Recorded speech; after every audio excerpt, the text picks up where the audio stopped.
Hi friends, అందరికీ ఉగాది శుభాకాంక్షలు. ముందు రోజు నేనేమి క్లీనింగ్ చేసుకోలేదు. దానికోసం అని చెప్పేసి ఉగాది రోజు పొద్దున్నే లేచి ఇలా ఉన్న దేవుడి గదిని మొత్తం ఫొటోస్ అన్నీ మంచిగా క్లీన్ చేసుకున్నాను. క్లీన్ చేసుకొని వాటికి బొట్లు పెట్టి రెడీ చేసుకున్నాను. ఈ విధంగా రెడీ చేసుకున్న తర్వాత ఉగాది పచ్చడి కోసం కావాల్సినవన్నీ తయారు చేసుకున్నాను. ముందుగా మామిడికాయలు కట్ చేసి పెట్టుకున్నాను. బెల్లం, చింతపండు, పెప్పర్ పౌడర్, అలాగే కొంచెం వేప పువ్వు రెడీ చేసుకున్నాను. ఒక బౌల్ తీసుకొని దానిలో కొంచెం బెల్లం, మామిడి ముక్కలు, వేప పువ్వు,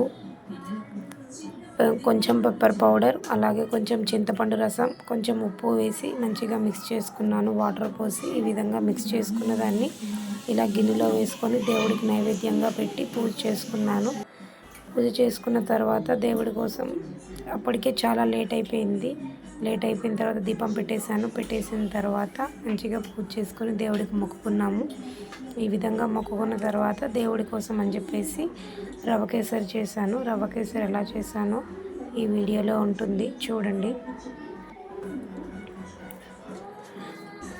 రవ్వ కేసరి చేసిన తర్వాత టెంపుల్కి వెళ్ళాము, గణేష టెంపుల్కి. మా ఫ్రెండ్స్ నేను అందరం గణేష టెంపుల్కి వెళ్ళాము. గణేష టెంపుల్కి వెళ్ళి అక్కడ గరికపూస ఇస్తే చాలా మంచిది గణేష టెంపుల్లో ఈరోజు ఉగాది రోజు అని అంటే అందరూ గరికపూస తీసుకొని గుడికి వెళ్ళామన్నమాట.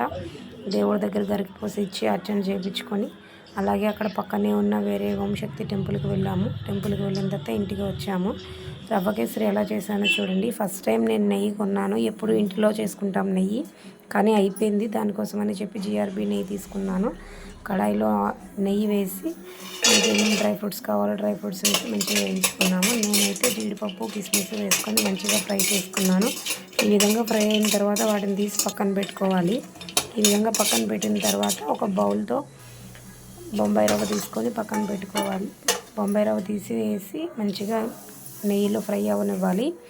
ఈ విధంగా ఫ్రై అయిన తర్వాత ఈ బొంబాయి రవ్వ పచ్చివాసన పోయేంత వరకు మంచిగా ఫ్రై అవ్వనివ్వాలి. మంచిగా ఫ్రై అయిన తర్వాత ఏ బౌల్తో అయితే మనం బొంబాయి రవ్వ తీసుకున్నామో అదే బౌల్తో 3 బౌల్ల వాటర్ పక్కన హీట్ చేసుకోవాలి.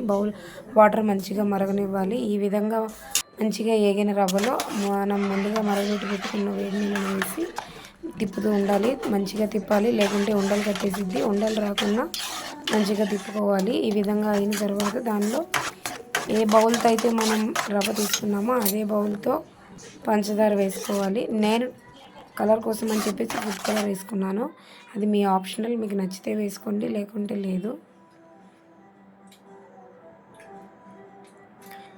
ఈ విధంగా మంచిగా మిక్స్ అయిన తర్వాత పంచదారను కూడా వేసుకొని పాకంలో ఆ రవ్వ ఉడికితే చాలా టేస్టీగా ఉంటుంది. ఈ విధంగా ఉడికిన తర్వాత మనం ముందుగా వేయించి పెట్టుకున్న డ్రై ఫ్రూట్స్ని వేసి అలాగే ఒక స్పూన్ ఇలాచీ పౌడర్ కూడా వేయాలి. ఇలాచీ పౌడర్ వేయడం వల్ల మంచి టేస్ట్ వస్తుంది.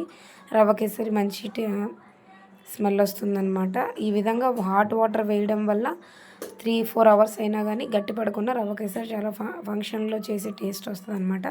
ఎవరైనా చేయాలనుకుంటే ఈ విధంగా ట్రై చేయండి. డ్రై ఫ్రూట్స్ వేసి మంచిగా మిక్స్ చేసుకున్నాను. దాన్ని కూడా దేవుడి దగ్గర పెట్టి మొక్కుకున్నాను. ఈరోజు ఇంట్లోకి ఏమేమి వంటలు చేశానో చూపిస్తాను రండి.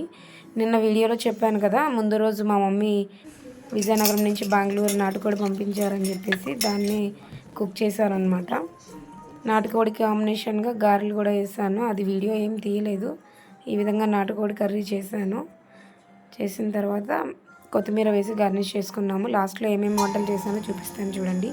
నాటుకోడి కర్రీ చేశాను, దానిలో కాంబినేషన్గా వడలు, రవ్వ కేసరి చేశాను, అలాగే ఉగాది పచ్చడి, రైస్ కొంచెం చేశాను. దానితో పాటు మామిడికాయ పులిహోర చేశాను. Okay friends, bye.